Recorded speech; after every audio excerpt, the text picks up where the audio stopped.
હાય students, બાયોલોજીમાં સ્વાગત છે બધાનું. આપણે કાલે ચેપ્ટર 2 ચાલુ કર્યું હતું, જૈવિક વર્ગીકરણ. અને જૈવિક વર્ગીકરણમાં આપણે અલગ અલગ સાયન્ટિસ્ટ દ્વારા જીવને અથવા તો જીવ વિજ્ઞાનને કઈ રીતે વર્ગીકૃત કરી શકાય એ વિશે આપણે માહિતી લીધી હતી. એ લોકોએ પોતાના બેઝિક જ્યારે કન્સેપ્ટ હતા એ પ્રમાણે એ લોકોએ વર્ગીકરણ કર્યું હતું. તો આપણે છેલ્લે શું જોયું હતું?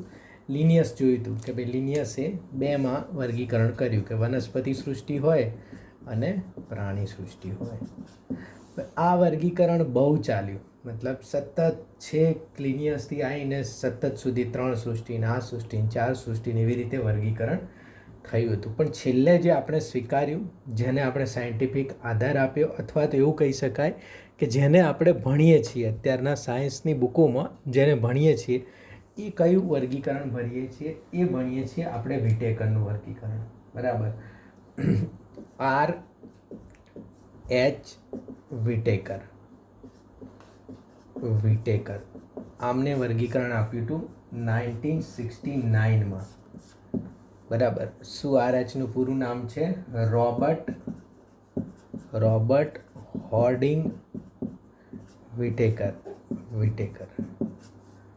સમજણ પડી? રોબર્ટ હોર્ડિંગ વિટેકરે 1969માં એક વર્ગીકરણ આપ્યું. એનો હવે આપણે અભ્યાસ કરીએ છીએ. બરાબર. આગળના આપણે જે 3 વર્ગીકરણો જોયા, એરિસ્ટોટલનો જોયો, થિયોપ્રેસ્ટસનો જોયો, લિનિયસનો જોયો, એ લોકોએ પ્રયત્ન કર્યા હતા કે આવી રીતે વર્ગીકરણ આપી શકાય. ઘણા પહેલાં પ્રયત્નો કર્યા હતા. લિનિયસે હમણાં પ્રયત્નો કર્યા. એના પછી RH વિટેકર જુઓ, આ તો છેક 1969માં છે, એટલે હમણાં બરાબર 50 વર્ષ કે એટલા વર્ષ પહેલાં જ આ વર્ગીકરણ અહીંયા બહાર પડ્યું છે. એ વર્ગીકરણ આપણે જોઈએ. એ વર્ગીકરણ શું છે? 5 સૃષ્ટિ વર્ગીકરણ છે. કેવું વર્ગીકરણ છે? 5 સૃષ્ટિ વર્ગીકરણ છે. બરાબર સમજી લેજો આ 5 સૃષ્ટિઓ કઈ છે.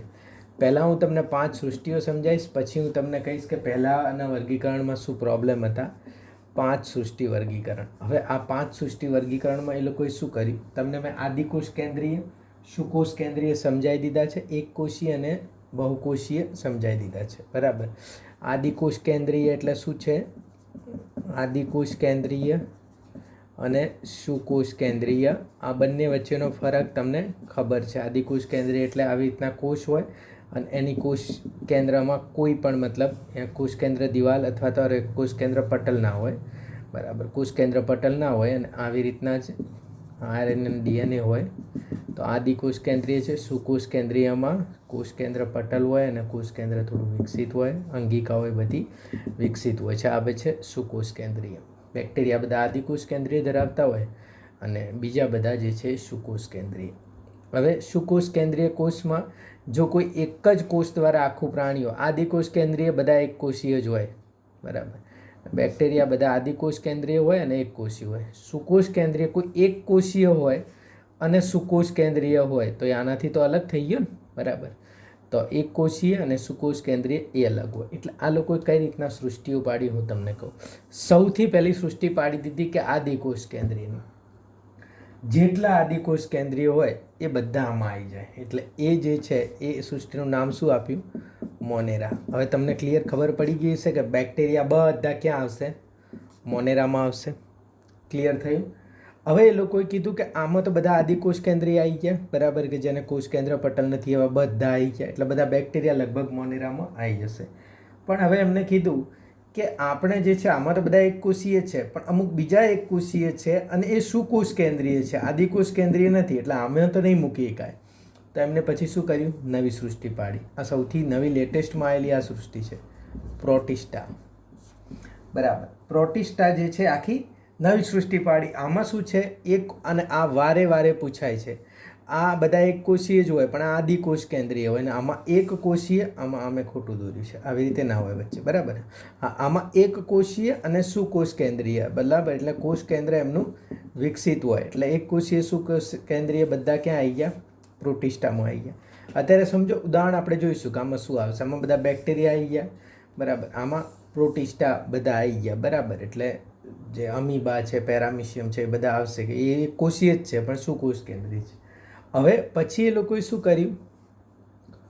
ફૂગ અને વનસ્પતિ પહેલાં એકમાં જ મૂકી હતી, બે હું લખી દઉં એટલે તમને ખબર પડે. પહેલાં એમને ફૂગ અને વનસ્પતિનો કોઈ ભેદ ખબર પડતી નથી, કારણ કે એ લોકોએ શું વિચાર્યું કે બંનેમાં કોષ દિવાલ છે કે નહીં, એટલે આપણે એકમાં મૂકી દઈએ. પણ ફૂગ અને વનસ્પતિમાં બીજા ઘણા ભેદ છે.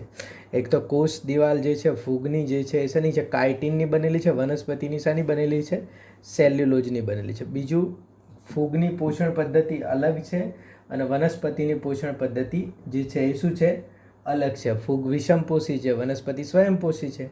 એટલે પછી ફૂગવાળી આ આખી સૃષ્ટિ જ અલગ કરી નાખી. બરાબર, ફૂગવાળી સૃષ્ટિ અલગ કરી નાખી, વનસ્પતિવાળી સૃષ્ટિ અલગ કરી નાખી, સ્વયંપોષી ફૂગવાળી સૃષ્ટિ અલગ કરી નાખી, વિષમપોષી, અને પછી જે છે એ શું છે, પ્રાણી સૃષ્ટિ. ક્લિયર થયું? આ કયા આઈડિયાથી આખી વસ્તુ કરી, કમ્પ્લીટ ખબર પડી તમને? મોનેરા કરી દીધું, બધા આદિકોષ કેન્દ્રીય આવી ગયા, ક્લિયર થઈ ગઈ વાત. પ્રોટિસ્ટા કરી દીધું, એક કોષીય સુકોષ કેન્દ્રીય આવી ગયા. બરાબર, હવે આ બધા બહુકોષી છે. બરાબર, હવે જે છે કોષના આધારે એની ફૂગ કઈ રીતના કરી નાખ્યું કે દિવાલ અલગ છે, કાઇટિન છે, બરાબર, અને વિષમપોષી છે. બરાબર, એટલે એ અલગ કરી નાખી. વનસ્પતિ શું કરી નાખ્યું, વનસ્પતિ જે છે પોતે સ્વયંપોષી છે અને પ્રાણી જે છે પોતે શું છે, એ પણ વિષમપોષી છે. બરાબર, તો આ જે છે એ દરેકે દરેક પણ આ વિષમપોષી ને આ વિષમપોષીમાં ફરક છે. બરાબર, એ આપણે આગળ જોઈશું. જેમ જેમ આગળ જઈશું એમ આપણે આગળ જોઈશું કે ભાઈ કયા કયા ફરક છે, શું છે. બરાબર, તો અહીંયા મોનેરા, પ્રોટિસ્ટા, ફૂગ, વનસ્પતિ અને પ્રાણી, વિટેકર સાહેબે આપણને આવી રીતના 5 સૃષ્ટિ ક્લાસિફિકેશન આપ્યું. શું કર્યું? 5 સૃષ્ટિ વર્ગીકરણ આપ્યું. હવે 5 સૃષ્ટિ વર્ગીકરણમાં એમને શું શું ઉપયોગમાં લીધું જુઓ, આ ધ્યાનમાં જ રાખો એટલે ખબર પડે. એક તો એમને કોષ રચના ઉપયોગમાં લીધી કે નહીં? કારણ કે આદિકોષને સુકોષ કેન્દ્રીય ઉપયોગમાં લીધું. બરાબર, બીજું છે સુકોષ આયોજન, કોષનું કઈ રીતનું આયોજન છે. બરાબર, કોષમાં અંગિકાઓ કઈ રીતની છે એ બધી વસ્તુ જોઈ. 3 જે છે એ શું લીધું, પોષણની પદ્ધતિ ઉપયોગમાં લીધી કે ભાઈ પોષણ કઈ રીતના લે છે, વિષમપોષી, સ્વયંપોષી, વિષમપોષી. પછી 4 જે છે એ પ્રજનન પણ એમને ઉપયોગમાં લીધું હતું. અને 5 જે છે એ શું છે, જાતિ વિકાસીય સંબંધો. આ છે ને, આ યાદ રાખજો, આ ઉદ્વિકાસીય સંબંધો અથવા જાતિ વિકાસીય સંબંધો. મતલબ આ ફૂગ ક્યાંથી આવી, આગળ મતલબ શું હતું, એમાંથી પછી કઈ રીતે ફૂગ થઈ, આ આખા સંબંધો જે છે એ એના લેવામાં આવેલા છે, એની પણ અહીંયા ચર્ચા કરવામાં છે. એટલે 5 વસ્તુ બરાબર યાદ રાખવી તમારે.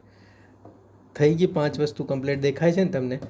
કોષ રચના છે, સુકોષ આયોજન છે, પોષણની પદ્ધતિ છે, પ્રજનન છે, જાતિ વિકાસીય સંબંધો. આટલી વસ્તુ એમને ધ્યાનમાં લીધી હતી, આ બધી વસ્તુ, અને આ આખી સૃષ્ટિ બનાવતા.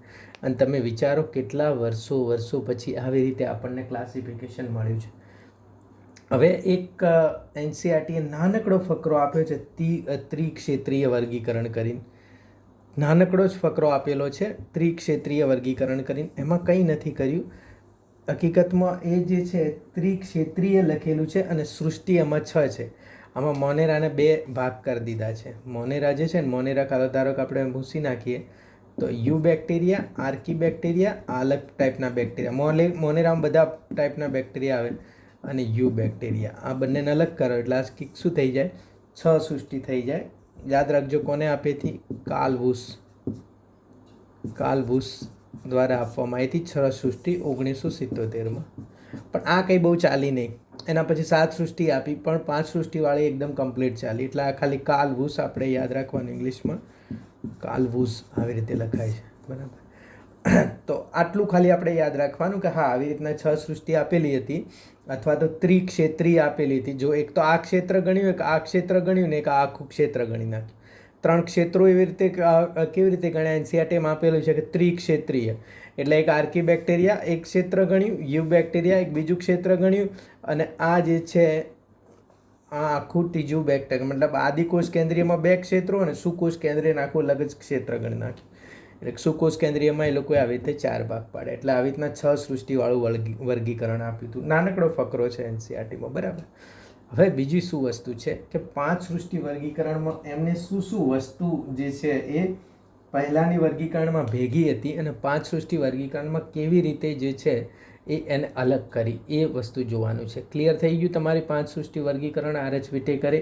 હવે બરાબર ખ્યાલ રાખજો કે 5 સૃષ્ટિ વર્ગીકરણ પહેલાં કઈ કઈ વસ્તુઓ એકબીજા મતલબ એક જ વર્ગમાં હતી અને પછી કઈ રીતના થઈ ગયું. ધારો કે તમને હાલ તમે બધા 11 સાયન્સમાં છો, પહેલાં કેવું હતું કે મેથ્સ ને બાયો ભેગું હતું, એટલે બધા બાયોલોજીએ ભણતા અને મેથ્સે ભણતા.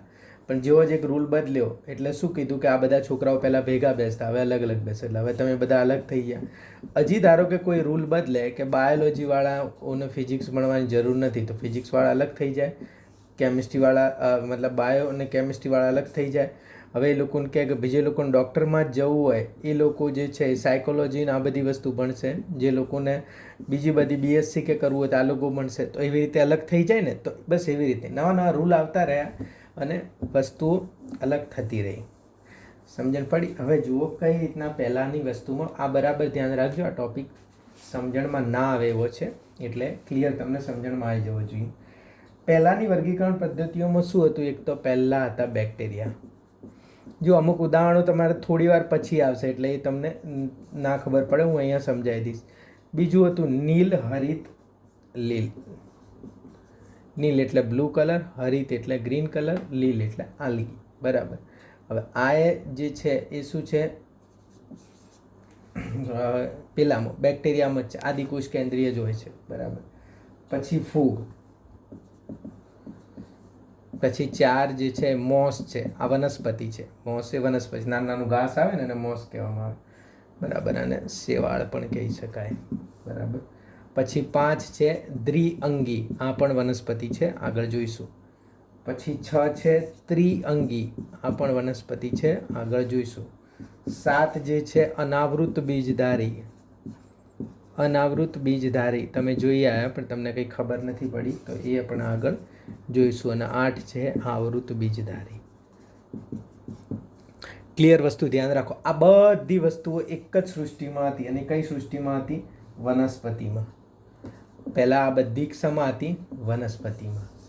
હવે આ બધી એકસાથે વનસ્પતિમાં હતી, એટલે આપણે આ બધામાં જોવાનું એ છે કે બધામાં પ્રોબ્લેમ કેવા કેવા પ્રોબ્લેમ થતા. એક તો જુઓ, આમાં તમને ખબર છે આદિકોષ કેન્દ્રીય અને સુકોષ કેન્દ્રીય બધા એક જ જગ્યાએ છે. આ બેક્ટેરિયા આદિકોષ કેન્દ્રીય છે, બાકી આ દ્વિઅંગી, ત્રિઅંગી, મોસ, ફૂગ બધા શું કે સુકોષ કેન્દ્રીય છે. બરાબર. બીજું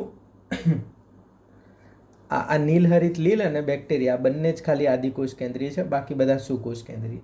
બીજું એ લોકોની કોષ દિવાલો જે હતી, બરાબર, આની કોષ દિવાલ અલગની બનેલી હતી અને આની કોષ દિવાલ અલગની બનેલી હતી, તો એ બધા ભેગે ભેગા હતા. તો આ બધા ઘણા બધા આવા પ્રોબ્લેમ્સ હતા કે જે ભેગા હતા. શું હતું કે એક તો આદિકોષ કેન્દ્રીય બેક્ટેરિયા અને આ બંને ભેગા હતા. બીજું એક કોષી અને બહુકોષીય સજીવોને પણ શું કહેવામાં આવ્યા હતા? ભેગા જ આમાં ગણી લેવામાં આવ્યા હતા. ધારો કે લીલ, શેવાળ અથવા તો લીલ જે છે, એક કોષી લીલ છે ક્લેમિડોમોનાસ. કઈ છે? ક્લેમિડોમોનાસ. આ એક કોષી બંને લીલ છે, યાદ રાખજો. એક કોષી લીલ છે અને સ્પાયરોગાયરા. સ્પાયરોગાયરા આ શું છે? બહુકોષી લીલ છે. બંને હવે લીલ છે એટલે બંને શું કર્યું? લોકોને વનસ્પતિમાં જ સમાવેશ કરવામાં આવ્યો હતો. બરાબર. હવે વિષમપોષી જૂથ, આ વિષમપોષી જૂથ છે, અને આ વનસ્પતિઓ જે છે એ શું છે? સ્વયંપોષી જૂથ છે. ફરીથી આદિકોષ કેન્દ્રીય, સુકોષ કેન્દ્રીય ભેગા છે આમાં. બરાબર. એક કોષી અને બહુકોષી ભેગા છે આમાં. વિષમપોષી અને સ્વયંપોષી જે છે એ ભેગા છે આમાં. કોષ દિવાલનું બંધારણ આનું કાઇટિનનું છે. આ વનસ્પતિનું જે છે સેલ્યુલોઝનું છે. એમાં એ લોકોએ કઈ વસ્તુ કરી હતી ના, એટલે પછી શું કર્યું? ફૂગને ધ્યાનમાં લેવાય કે કોષનું બંધારણ, એટલે પછી ફૂગની અલગ સૃષ્ટિ બનાવી. બરાબર.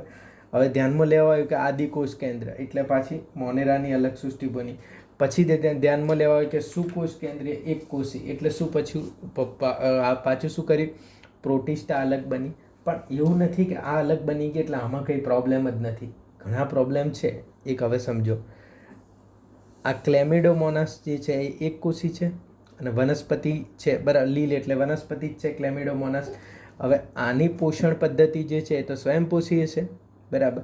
હવે ધારો કે ક્લેમિડોમોનાસ લીધી અને ક્લોરેલા, એક બીજું એ નામ આપેલું છે ક્લોરેલા, અને ક્લેમિડોમોનાસ. ક્લેમિડોમોનાસ આ બંને કોષ દિવાલ ધરાવે છે, આ બંને કોષ દિવાલ ધરાવે છે, વનસ્પતિમાંથી છે. હવે પછી અમીબા અને પેરામિશિયમ, આ તો બંને પ્રાણીઓમાં હતા. પહેલાં આ બંને પ્રાણીઓમાં હતા, તો અમીબા અને પેરામિશિયમ બંને પ્રાણીઓમાં હતા, કારણ કે આ એક કોષી સુકોષ કેન્દ્રીય છે અને આ બંને એક કોષી સુકોષ કેન્દ્રીય વનસ્પતિમાં હતા. એટલે ઓબ્વિયસલી આ બે વનસ્પતિ હશે, આ પ્રાણી હશે, એટલે આમાં કોષ દિવાલ હશે સ્વયંપોષી હશે, આમાં કોષ દિવાલ નહીં હોય વિષમપોષી હશે. ક્લિયર થઈ ગયું? તોય આ બંનેને એક જ સાથે એક જ સૃષ્ટિ મૂકી દેવામાં આવ્યા. શાના મૂકી દેવામાં આવ્યા? પ્રોટિસ્ટા. કેમ? કારણ કે પ્રોટિસ્ટામાં શું કીધું? શાના આધારે કીધું? એમને કીધું કે ભાઈ એક કોષીય અને સુકોષ કેન્દ્રીય બધા આમાં આવશે, એટલે આમાં આવી ગયા. એટલે આમાંય પ્રોબ્લેમ છે હજી. તો પ્રોટિસ્ટાવાળી જે સૃષ્ટિ છે એમાં હજી શું છે? પ્રોબ્લેમ છે. બરાબર. અહીંયા બાહ્યાકાર, દેહધાર્મિક, બરાબર, કે પ્રાજનનિક પર નહીં, પણ ઉદ્વિકાસીય જે લોકો જ્યાંથી આવેલા છે અથવા તો એમના પૂર્વજ શું હતા એના પર પણ ધ્યાન આપવામાં આવે છે. હવે સતત આની અંદર ચેન્જ થતો જાય છે. ક્લિયર? તમને ખબર પડી? બુકમાંથી આપણે જોઈ લઈએ એકવાર કે કઈ રીતના શું બુકમાં આપેલું છે. બરાબર. શું આપણે ભણ્યા? આર.એચ. વિટેકરે 5 સૃષ્ટિ આપી. ક્લિયર? 5 સૃષ્ટિ આપી એટલે પછી જે છે આગળની જે સૃષ્ટિઓમાં, મતલબ 5 સૃષ્ટિ કયા આધારે આપી એ પણ આપણે જોઈ લીધું. કોષ રચના છે, સુકોષ આયોજન છે, પોષણ પદ્ધતિ, પ્રજનન જોઈ લીધું. એના પહેલાં આ બધા શામાં હતા? વનસ્પતિ સૃષ્ટિમાં હતા. પછી આપણને સમજાયું કે આ બધા વનસ્પતિ સૃષ્ટિમાંથી અલગ કર્યા, કોઈની દિવાલ અલગ હતી તો અલગ કરી દીધા. પછી એ લોકોએ સુકોષ કેન્દ્રીય કોષીનું ગ્રુપ બનાવ્યું પ્રોટિસ્ટા. પણ એમાં એક પ્રોબ્લેમ થઈ ગયો કે બધા પ્રાણીઓના, વનસ્પતિના, વિષમપોષી, સ્વયંપોષી બધા પ્રોટિસ્ટામાં આવી ગયા. એટલે હજી ક્લિયર ક્લાસિફિકેશન જે ક્લાસનું ના થયું હોય એવો ક્લાસ પ્રોટિસ્ટા છે. હજી પ્રોટિસ્ટામાં ઘણા બધા લોકો એવું કહે છે કે આ પ્રોટિસ્ટામાં જે વસ્તુઓ મૂકી છે એ બધા અલગ અલગ ટાઈપના છે. ક્લોરેલા અને અમીબા વચ્ચે કોઈ ફરક, મતલબ કોઈ જે છે એક જ ક્લાસમાં આવા જેવા કોઈ લક્ષણો નથી. ખાલી એક જ લક્ષણ કે એક કોષી સુકોષ કેન્દ્રીય છે, બાકી પોષણ પદ્ધતિ અલગ છે, કોષ દિવાલ નથી, પેલામાં છે. એવા બધા પ્રોબ્લેમ્સ અહીંયા પણ હજી સુધી છે. બરાબર.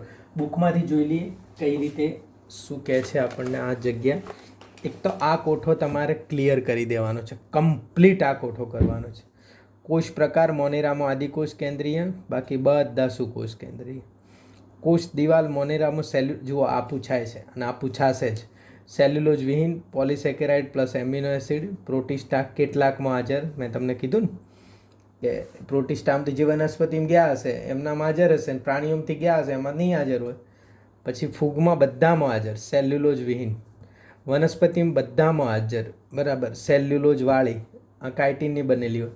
અને પ્રાણીમાં બધામાં ગેરહાજર. એટલે ધારો કે તમને એમ પૂછે કે એવી કઈ સૃષ્ટિ છે કે જેમાં કોષ દિવાલ સદંતર ગેરહાજર હોય છે?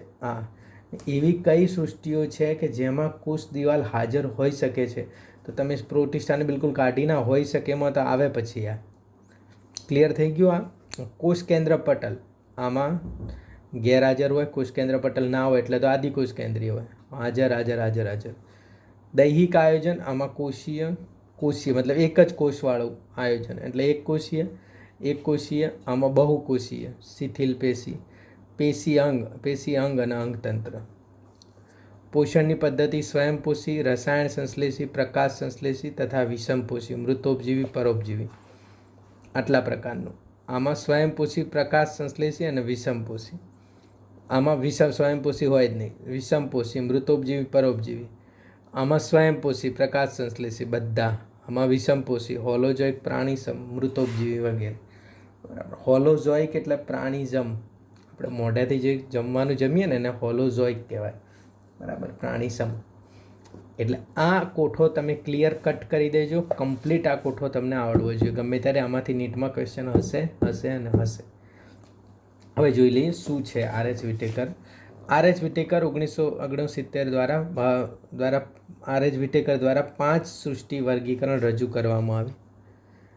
આ 5 સૃષ્ટિઓમાં મોનેરા, પ્રોટિસ્ટા, ફૂગ, વનસ્પતિ સૃષ્ટિ અને પ્રાણી સૃષ્ટિ જેવા નામાંકનથી તેમના દ્વારા વ્યાખ્યાયિત કરવામાં આવી.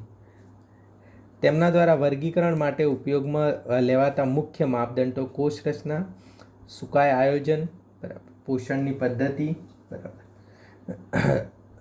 પદ્ધતિ, પ્રજનન અને જાતિ વિકાસના સંબંધો છે. દેખો આ સુકાય આયોજન છે, સુકોષ આયોજન નથી. બરાબર. સુકાય એટલે શું વસ્તુ છે? સુકાય એટલે આપણી બોડી જે છે શાનાથી બનેલી છે. આગળ આ વર્ડ આવશે એટલે હું તમને વધારે એક્સપ્લેન કરીશ. અત્યારે જોઈ લો કે સુકાય આયોજન છે. જાતિ વિકાસીય સંબંધોનો સમાવેશ કરવામાં આવ્યો. 5 સૃષ્ટિ વર્ગીકરણના જુદા જુદા લક્ષણોને તુલનાત્મક અહેવાલ આપે છે. બરાબર. આ કોષ્ટક જે છે જુદા જુદા લક્ષણોનો અહેવાલ આપે છે. ત્રિક્ષેત્રીય વર્ગીકરણ મેં કીધું ને કાલભુજવાળું. ત્રિક્ષેત્રીય વર્ગીકરણ દેખો આ ત્રિક્ષેત્રીય છે, સૃષ્ટિ 6 છે. વર્ગીકરણ પદ્ધતિ પણ પ્રસ્તાવિત કરવામાં આવી છે જે સૃષ્ટિ મોનેરાને 2 ક્ષેત્રમાં વિભાજિત કરે છે. કયા 2 ક્ષેત્ર? આર્કીબેક્ટેરિયા અને યુબેક્ટેરિયા. બાકી રહેલ યુકેરિક સૃષ્ટિ ત્રીજા ક્ષેત્રની છે જે આગળ જતાં 6 સૃષ્ટિ વર્ગીકરણમાં પરિણમે છે. તમે આગળના અભ્યાસમાં એટલે 12મા પછી જે છે અગર જો તમે જશો તો એમાં આ બધું આવશે. ક્લિયર થઈ ગયું? હવે જુઓ વર્ગીકરણ પદ્ધતિને પ્રભાવિત કરતા મુદ્દાઓ કે વિચારધારાનો સમય. ચાલો આપણે 5 સૃષ્ટિ વડે જઈએ. પહેલાંની વર્ગીકરણ પદ્ધતિઓમાં આટલા બધા એક જમાં હતા. બેક્ટેરિયા, નીલહરિત લીલ, ફૂગ, મોસ, દ્વિઅંગીઓ, ત્રિઅંગીઓ, અનાવૃત બીજધારીઓ અને આવૃત બીજધારીઓ એ વનસ્પતિઓ તરીકે સમાવેશ હતી. ક્લિયર થઈ ગયું? 8 થાય છે, આપણે જોઈ લીધા હતા 8. આમાં સમાવેશ બધા સજીવોની સમાનતા એ હતી કે તેઓ તેમના કોષોની ફરતે કોષ દિવાલ ધરાવતા હતા. હા, આ લોકોએ કયા આધારે બધાને એકમાં રાખ્યા હતા? કે બધા કોષ દિવાલ ધરાવતા હતા. એટલે બસ એ જ આધાર હતો, બીજો કોઈ આધાર નહીં. આ સાથે મૂકવામાં આવેલ જૂથો કે જેઓ બીજી લાક્ષણિકતાઓમાં એકબીજાથી તદ્દન અલગ હતા. આ કોષ દિવાલ ધરાવતા હતા પણ બીજી લાક્ષણિકતાઓ અલગ અલગ હતી. આદિકોષ કેન્દ્રીય બેક્ટેરિયા અને નીલહરિત લીલ ને બેક્ટેરિયા બંને શું છે? આદિકોષ કેન્દ્રીય છે. ને બીજા સમૂહો કે જે સુકોષ કેન્દ્રીય હતા તેમની સાથે લાવે છે. આદિકોષ કેન્દ્રીય બેક્ટેરિયા અને નીલહરિત લીલ જે છે એ સુકોષ કેન્દ્રીય સમૂહ છે ને બીજા એમની સાથે લાવે છે. તે એક કોષીય અને બહુકોષીય નીલને બીજા સમૂહ જે સુકોષ તેમની સાથે એક. બરાબર. એટલે એક પહેલું આ થઈ ગયું, પછી તે એક કોષીય અને બહુકોષીય સજીવોને પણ સમૂહમાં સાથે લાવે છે. ઉદાહરણ માટે ક્લેમિડોમોનસ આ લીલ છે એક કોષીય અને સ્પાયરોગારિયા બહુકોષીય બંનેને લીલ સમૂહમાં સાથે મૂક્યા હતા. આવું વર્ગીકરણ એ વિષમપોષી જૂથ, ફૂગ અને સ્વયંપોષી જૂથ લીલી વનસ્પતિઓ વચ્ચેનો તફાવત સ્પષ્ટ કરતું નથી. તેમ છતાં તેઓ તેમની કોષ દિવાલના બંધારણમાં લાક્ષણિક તફાવત પણ દર્શાવતા હતા. આટલું એ લોકોએ કર્યું હતું કોષ દિવાલના આધારે, તો કોષ દિવાલમાં લાક્ષણિક તફાવત દર્શાવતા હતા. ફૂગ તેની કોષ દિવાલમાં કાઇટિન ધરાવે છે, જ્યારે લીલી વનસ્પતિઓ તેમની કોષ દિવાલમાં સેલ્યુલોઝ ધરાવે છે. બરાબર. જ્યારે આવી લાક્ષણિકતાઓને ધ્યાનમાં લેવાય ત્યારે ફૂગને અલગ સૃષ્ટિઓ મૂકવામાં આવી, ફૂગ સૃષ્ટિ. બધા આદિકોષ કેન્દ્રીય સજીવોને એકસાથે મોનેરા સૃષ્ટિઓ મૂકવામાં આવ્યા અને એક કોષીય સુકોષ કેન્દ્રીય સજીવોને પ્રોટિસ્ટામાં. એટલે વનસ્પતિમાં હતા ખાલી, એમાંથી કેટલા થઈ ગયા? 3 જગ્યાએ અલગ અલગ થઈ ગયા. મોનેરામ જતા રહ્યા. બરાબર. આ 8 હતા ને આપણી પાસે, તો આમાંથી આ 2 મોનેરામ જતા રહ્યા ઉપરવાળા. ધારો કે આ બેક્ટેરિયા અને બેક્ટેરિયા નીલહરિત જતા રહ્યા મોનેરામ, ફૂગ જતી રહી ફૂગ સૃષ્ટિમાં. બરાબર. અને જે આ લીલ, આ ક્લોરેલા અને ક્લેમિડોમોનાસ ને એ બધા સમજ જતા રહ્યા પ્રોટિસ્ટામાં. એક કોષીય સુકોષ કેન્દ્રીય સજીવોને પ્રોટિસ્ટા સૃષ્ટિઓ મૂકવામાં આવે. પ્રોટિસ્ટા સૃષ્ટિમાં ક્લેમિડોમોનાસ અને ક્લોરેલા બરાબર પહેલાં વનસ્પતિ સાથે લીલમાં મૂકવામાં આવી હતી અને બંને કોષ દિવાલ ધરાવે છે. ની સાથે અમીબા અને પેરામિશિયમ પહેલાં તેમને પ્રાણી સૃષ્ટિમાં હતા, બંને કોષ દિવાલ ધરાવતા ન હતા, ને સાથે મૂકવામાં આવ્યા. તે સજીવોને સાથે મૂકવામાં આવ્યા જે પહેલાંના વર્ગીકરણમાં અલગ સૃષ્ટિમાં મૂકવામાં આવ્યા હતા. વર્ગીકરણ માટેના ધોરણો કે માપદંડો બદલવાથી આમ બની. ક્લિયર થયું તમને? આપણને તેમની લાક્ષણિકતાઓ અને તેમના ઉદ્વિકાસીય સંબંધો વિશેની આપણી સમજણનો સુધારો થતાં આ પ્રકારના બદલાવ ભવિષ્યમાં પણ આવશે. સમય જતાં ઘણા પ્રયત્નોથી એક એવી વર્ગીકરણ પદ્ધતિને વિકસિત કરવા પ્રયત્ન કરવામાં આવ્યો જે માત્ર બાહ્યાકાર, દેહધાર્મિક અને પ્રાજનનિક સમાનતાઓ પર જ ધ્યાન કેન્દ્રિત કરતી નથી, પરંતુ તે જાતિ વિકાસીય ફાયલોજેનિક. જાતિ વિકાસી એટલે એક જાતિમાંથી બીજી જાતિ આવે છે તો એનો વિકાસ કઈ રીતના થાય છે. ધારો કે મનુષ્ય જાતિનો વિકાસ કઈ કઈ રીતના થયો, શું શું લક્ષણો હવેથી વધારે આવે છે, કયા લક્ષણો હવે નથી આવતા, એ જાતિ વિકાસીય પણ હોય છે, એટલે કે ઉદ્વિકાસીય સંબંધો પર પણ આધારિત છે. આ પ્રકરણમાં આપણે મોનેરા, પ્રોટિસ્ટા, ફૂગ સૃષ્ટિઓનો લાક્ષણિકતાઓનું વિટેકરની વર્ગીકરણ અભ્યાસ કરીશું. વનસ્પતિ અને પ્રાણી સૃષ્ટિનો 3 અને 4માં વિસ્તૃત અભ્યાસ કરીશું. ક્લિયર થઈ ગયું તમને કઈ રીતે શું હતું, પછી કઈ રીતે આવ્યું, શું આવ્યું, બરાબર. તો નેક્સ્ટ લેક્ચરમાં આપણે મોનેરા સૃષ્ટિથી આગળ કામ ચાલુ કરીશું. Thank you students, thank you very much.